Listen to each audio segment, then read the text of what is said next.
Welcome to this week's edition of Confessions of a Fitness Professional.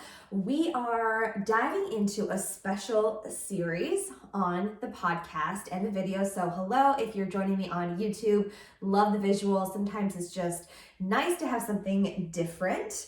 So I want to get into this special series on the blue zones of happiness. So if you have had a chance to grab a copy so that you can join along, or if you just happen to stumble upon this and you have previously read the book, or maybe this inspires you to read the book, please join along. I started doing a book club series a few years ago because genuinely I love to learn and I love to read, and growing up there was a part of me that always wanted to be a history teacher, and my favorite classes in high school and college were surrounding historical text or literature. And this is more of a research-based book, but it has deep roots in sociology, anthropology, history, politics, all of those things. And to me, there is just absolutely nothing better than reading books like this and sharing them with you. I loved getting to hear other people's perspectives when we were reading a text together, hearing different viewpoints, understanding different values. That just gets me really pumped up. And I want to continue that into my adulthood. Why should we lose that just because we lose a traditional classroom setting? Welcome to the Fit with Andra classroom. Here we go. Class is in session. So why this book? Okay, I heard about the blue zones several years ago. Probably didn't think anything of it. I heard of it in passing as I was studying nourishing traditions, and I was leading this very vegetarian, almost vegan lifestyle. Radical homemaker was my idea of a good time. This kind of popped up as I was doing research and reading about books like that. Not this particular book, but the idea of blue zones and the creation of blue zones, but I never picked up a book. So prior to this was Blue Zone Solution. I feel like there are other ones and I should totally know. Thrive and the Blue Zones. So I might have seen it in National Geographic, honestly, come to think of it.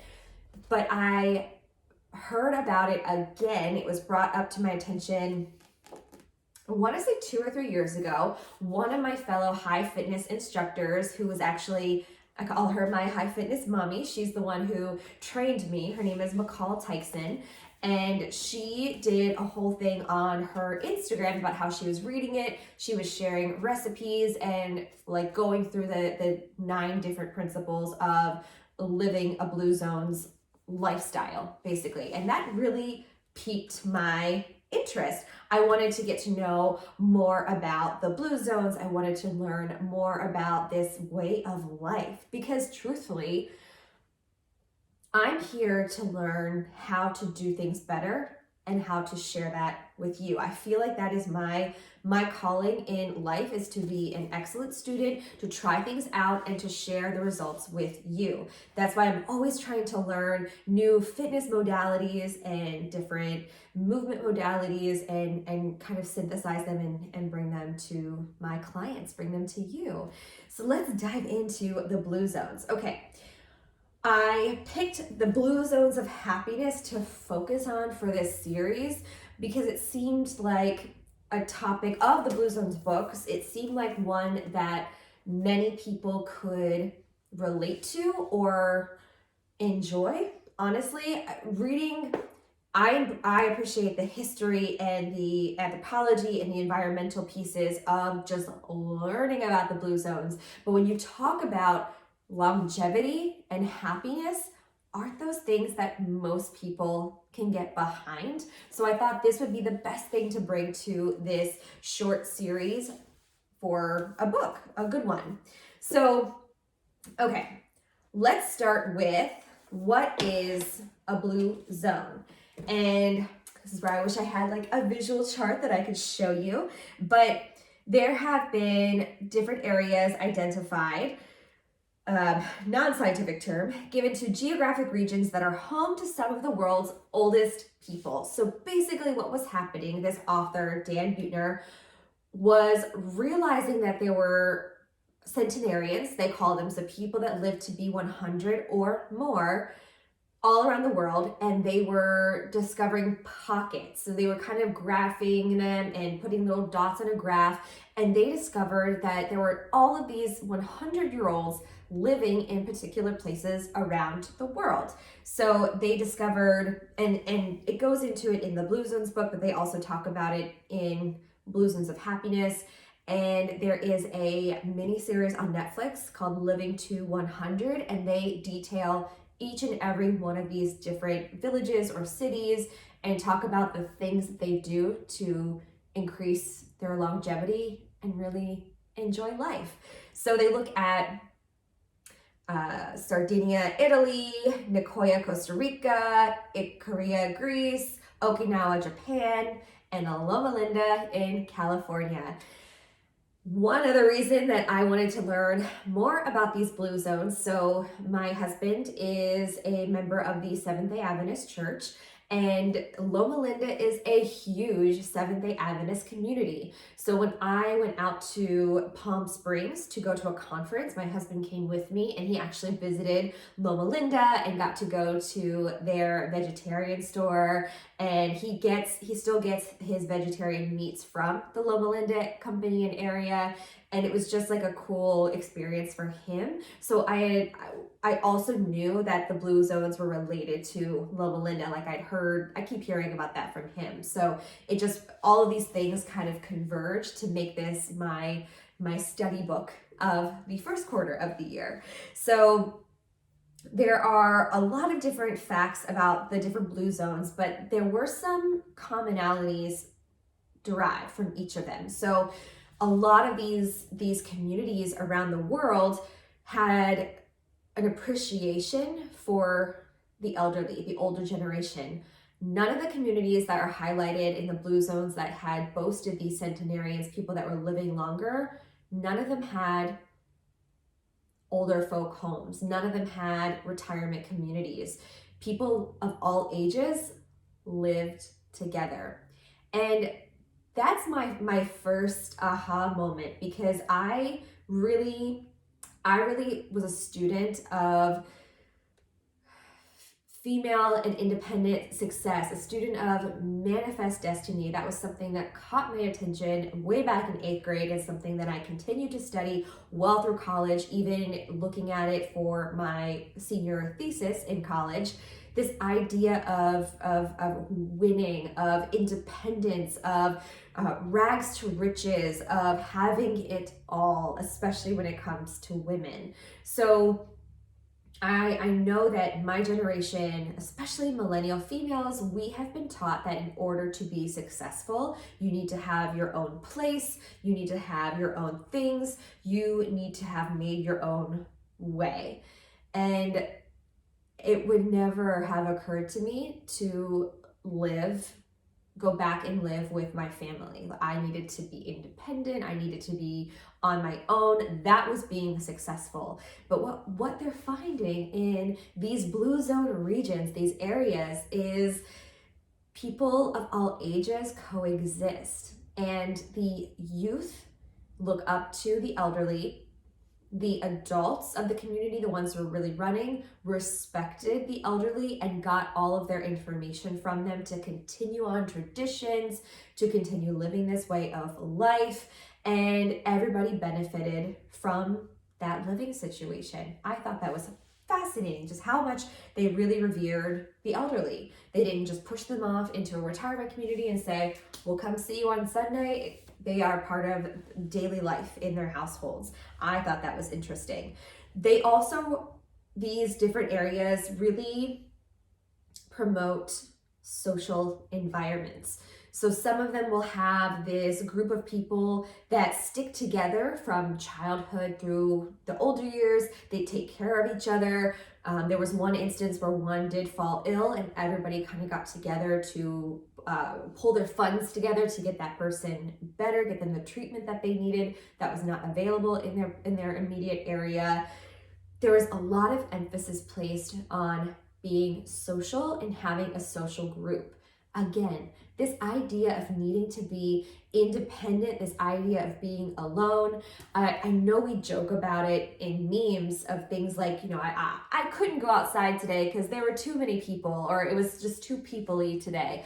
I know I say it too, or there are just days that I like being by myself. But I found it, especially within our fitness community, I look forward to seeing your faces at classes every week or every other day, how often I get to see you. That brings joy to my life, more so than I think the workout does. Like the little times right before class, right after class.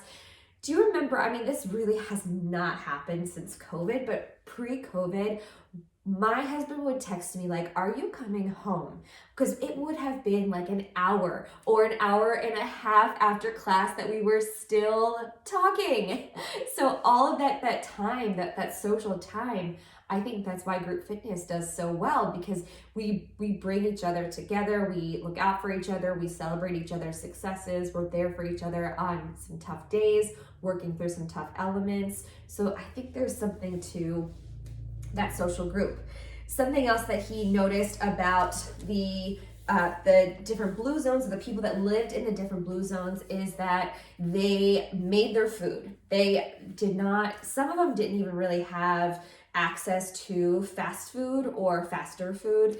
They made things together and they made things from scratch. And a lot of their diets were mostly vegetarian, and they consisted of what we call, the three sisters, the corn and the beans and the squashes.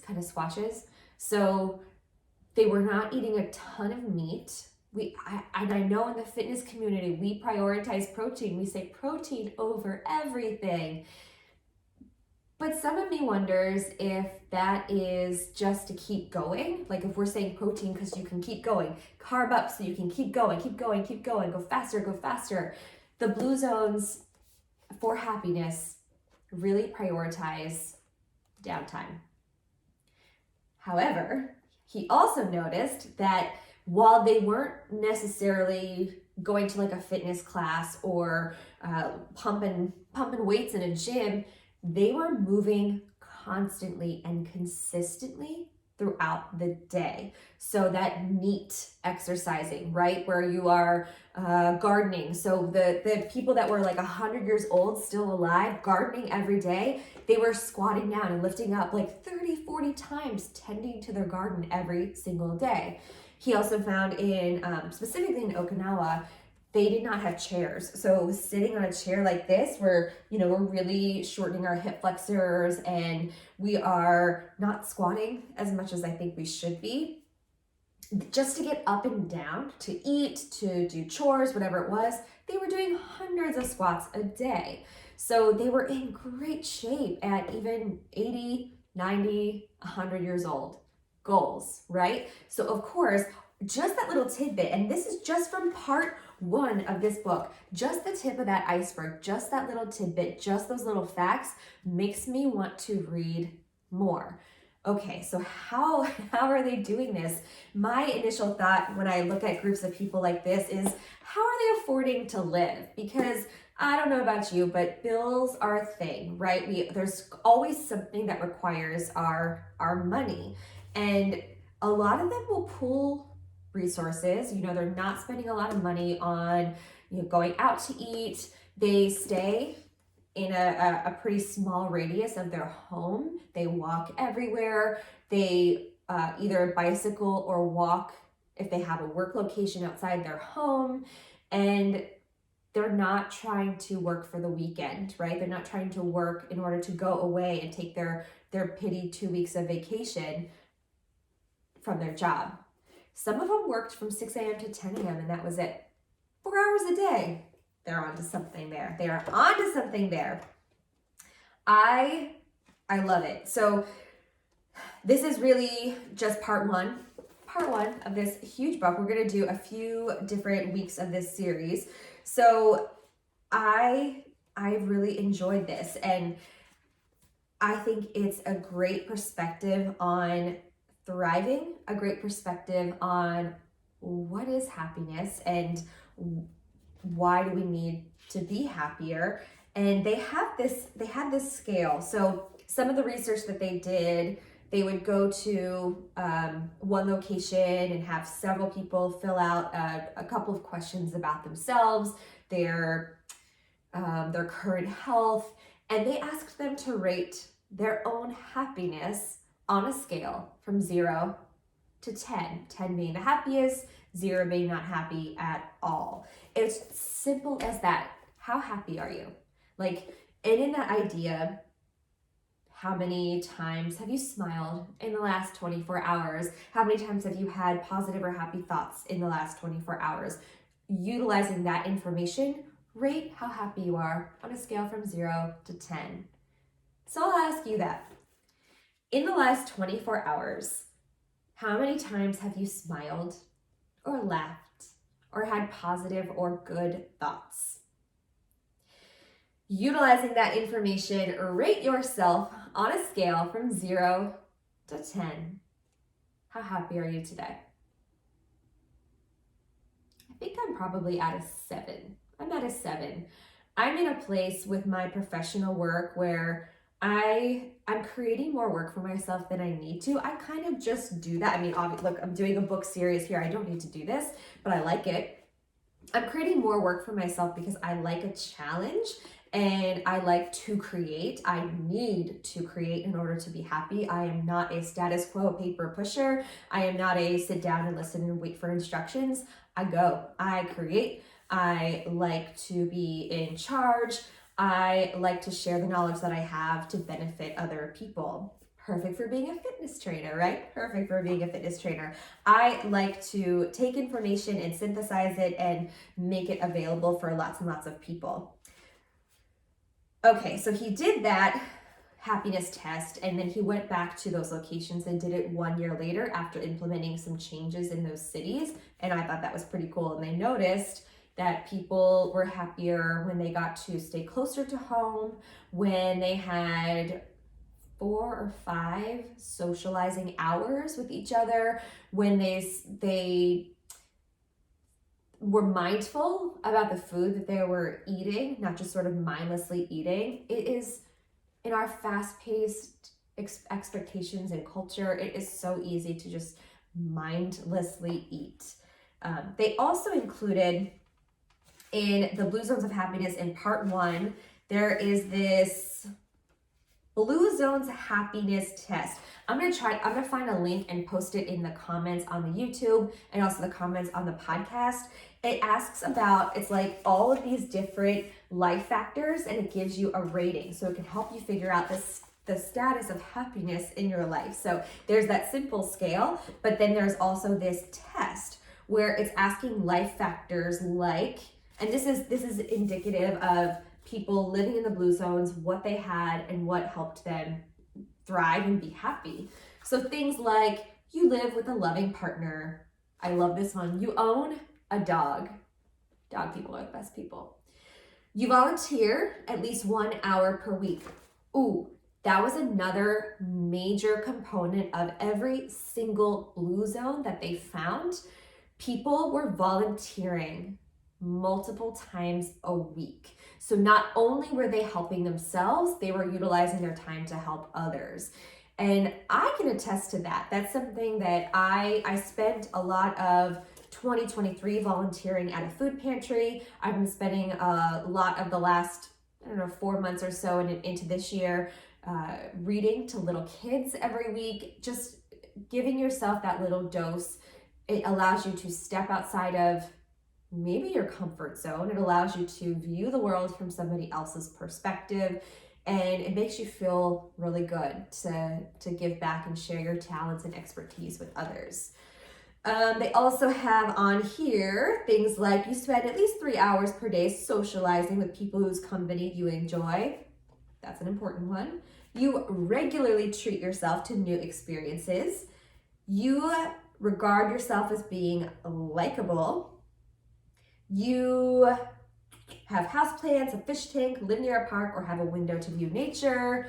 You have clear life goals and monitor your progress. Ooh, here's a good one. You get at least 7.5 hours of sleep. Life changing. You can articulate your sense of purpose or life mission, and you have time to keep up with hobbies you enjoy. That's just a few. There are a lot of factors, and what you do is sort of go through and put an X next to the ones that are important, and then this is the scale: pleasure, purpose, pride. So they have taken all of these different life factors and put them into those 3 areas: pleasure, purpose, pride. Again, from looking at all of the different blue zones, the way that they live their lives, how they're living longer, how happy they are, how much they're thriving, it boils down to those 3 elements: purpose, pride, and pleasure. If you had a certain score in each of those columns, it lets you know where you are in that blue zone's happiness scale. And maybe gives you some perspective on things to potentially change if you are feeling stuck, or if you are feeling like you're in a rut, or something is off, or something is missing. You can read this book being perfectly happily content with your life. It just gives you a new perspective, something new to learn.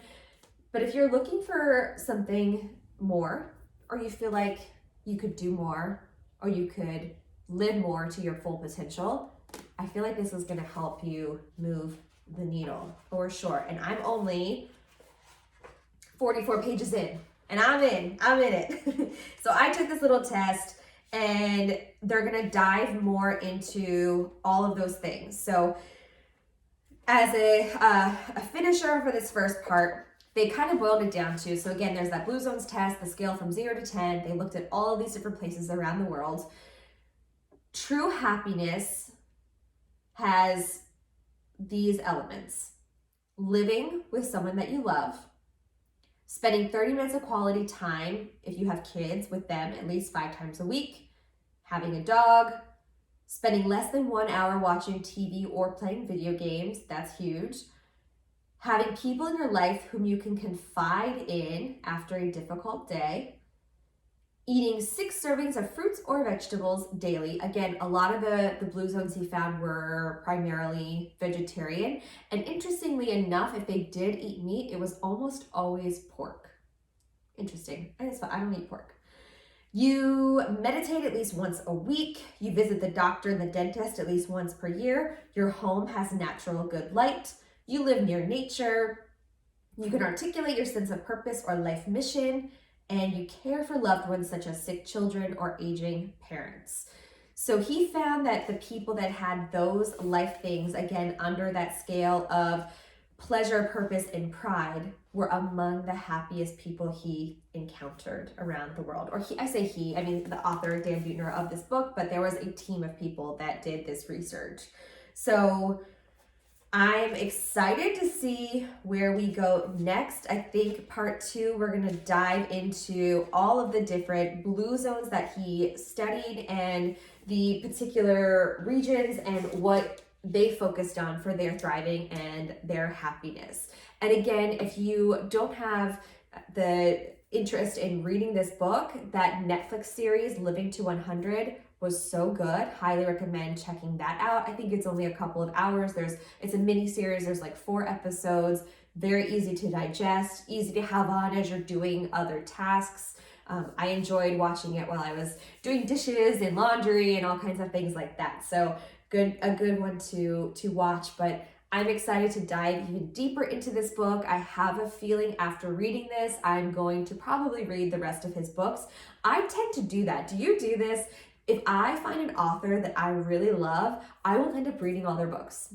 I'll just go one after the other. I will read all of their books because I want to really understand their work. I really want to build a bigger picture. I want to live in their world. So that's probably what I will end up doing. But thank you for joining me for the first part of the series. We're going to have 3 more of these special versions of Confessions of a Fitness Professional.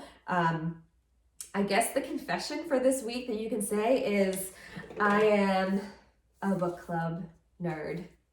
And I think that makes me a better fitness professional. I do. I really do. Thank you so much for joining me. I look forward to diving into this book even more with you. And if you haven't been able to go get a copy, go to the library or grab a copy at your bookstore or on Amazon where you can get your hands on one. And let's keep learning about the blue zones of happiness and how we can thrive together. Bye.